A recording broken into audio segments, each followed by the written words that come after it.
सवाल उठाता है। लगातार देखिए, विपक्ष को सवाल उठाने दीजिए। विपक्ष अपना काम कर रहा है। जिन्होंने अपने कार्यकाल में 2-2 बार वो भी सत्ता में रहे जी, आज ये सैन्य धाम जब जब उनको याद आता है उनकी छाती पर सांप रेंगने लगता है।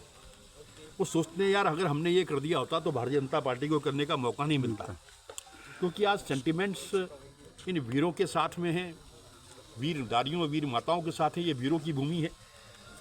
देश की रक्षा करने वाला हर 5वां सैनिक हमारे उत्तराखंड से होता है।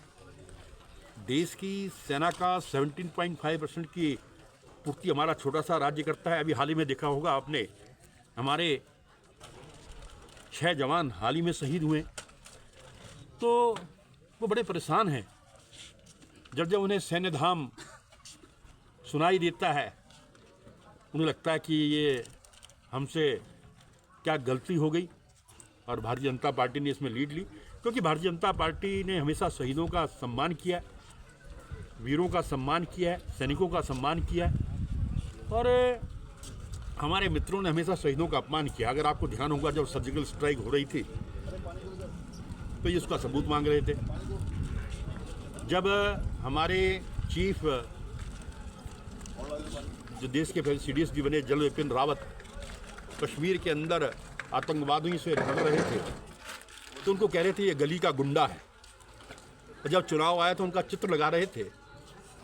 तो जब जब ये सैन्य धाम दिखाई देगा उनकी छाती पर सांप लुटता रहेगा। गणेश जोशी को शायद गलतफहमी हो गई है, क्योंकि विपक्ष कोई आरोप नहीं लगा रहा है। हम तो RTI के दस्तावेज जो है पब्लिक डोमेन में रख रहे हैं, जो RTI से प्राप्त हुए हैं कि पहले 48 करोड़ की DPR इस सैन्य धाम के लिए तैयार हुई थी, अचानक से 100 करोड़ की हो गई।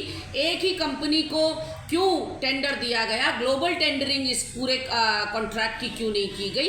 ऐसी कई विसंगतियां जो हैं वो RTI में निकली हैं। एक अधिकारी जो विकास नगर में पोस्टेड होता है वो इस पूरे प्रोजेक्ट को देखता है, फिर उसकी देहरादून पोस्टिंग होती है तो वो सैन्य धाम का प्रोजेक्ट अपने साथ लाता है, फिर वो खेल विभाग में चला जाता है और खेल विभाग में भी ये उसके साथ चलता है, साथ साथ सैन्य धाम।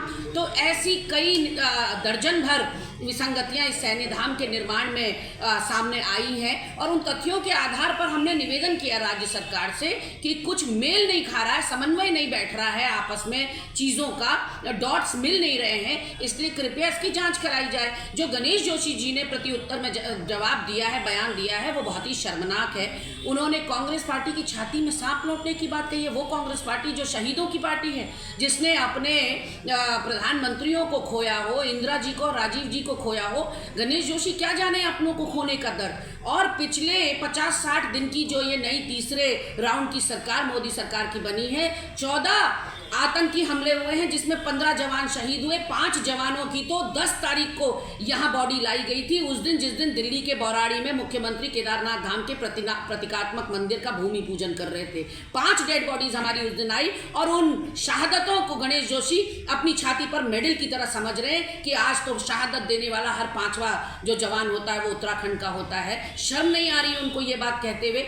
एक विभागीय मंत्री होने के नाते उनको भी जांच की बात कहनी चाहिए थी कि अगर कहीं पर विपक्ष को या मीडिया को या जनता को संशय है तो हम जांच कराएंगे, कहां विसंगति है, ये मंत्री जी का जवाब होना चाहिए था। सांप लौट रहे हैं विपक्ष के, और विपक्ष तो कभी भी शहीदों का सम्मान नहीं करना जानती। ये सब क्या मंत्री जी के स्तर की बातें हैं? गरिमामयी स्तर होना चाहिए गणेश जोशी जी का। और मैं तो एक बार फिर संज्ञान में लाना चाहती हूँ कि PMO ने संज्ञान ले लिया, CBI ने संज्ञान ले लिया, उन दोनों ने मुख्य सचिव को चिट्ठी लिखी है कि इस बाबत रिपोर्ट अपनी सबमिट करें। ऐसे में मंत्री जी के कानों में अभी भी जू नहीं रेंग रही है। उनको अगर सब कुछ ठीक ठाक लग रहा है सैन्य धाम में तो उनको मुबारक हो, लेकिन हमारा सिर्फ इतना कहना है कि धाम शब्द बहुत गरिमामयी शब्द है।